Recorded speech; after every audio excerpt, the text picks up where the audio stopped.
Hello बच्चों, आइए इस प्रश्न को देखते हैं। तिलचट्टे के निम्न के अंतिम निर्मोचन के पश्चात कौन से बाह्य परिवर्तन दिखाई देने लगते हैं?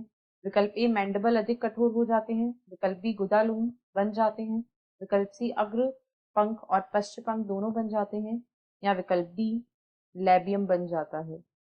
इस प्रश्न की जो मुख्य अवधारणा है, मुख्य अवधारणा वह है तिलचट्टे के निम्फ तिलचट्टे के निम्फ में निर्मोचन। सबसे पहले यदि हम निर्मोचन की बात करें तो निर्मोचन या मॉल्टिंग क्या होता है?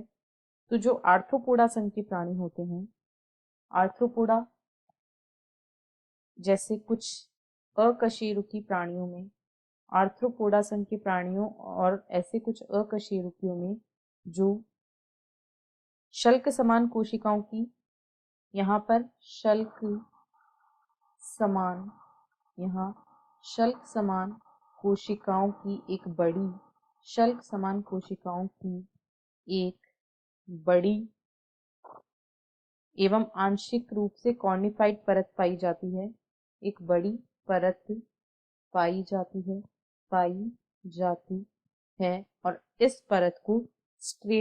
इस परत को स्ट्रेटम कॉर्नियम कहा जाता है।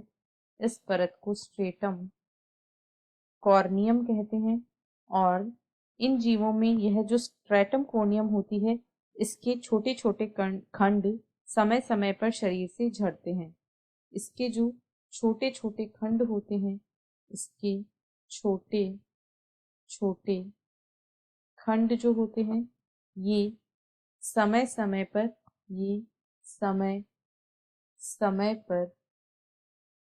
शरीर से झड़ते रहते हैं।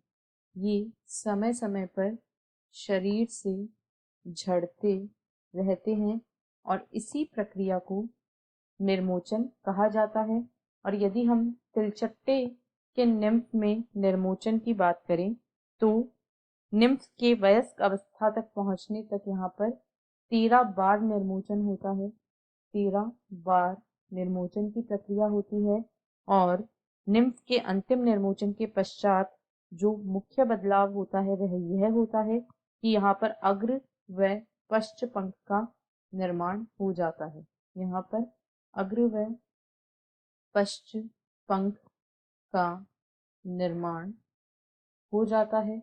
अतः यह एक ऐसा बदलाव है जो 13वें निर्मोचन यानी अंतिम निर्मोचन के बाद में देखा जा सकता है। अब यदि विकल्पों को देखें तो विकल्प सी इस प्रश्न का सही उत्तर है, क्योंकि निम्फ के अंतिम निर्मोचन के पश्चात जो बाह्य परिवर्तन दिखाई देता है वह यह है कि अग्र और पश्च पंख दोनों बन जाते हैं।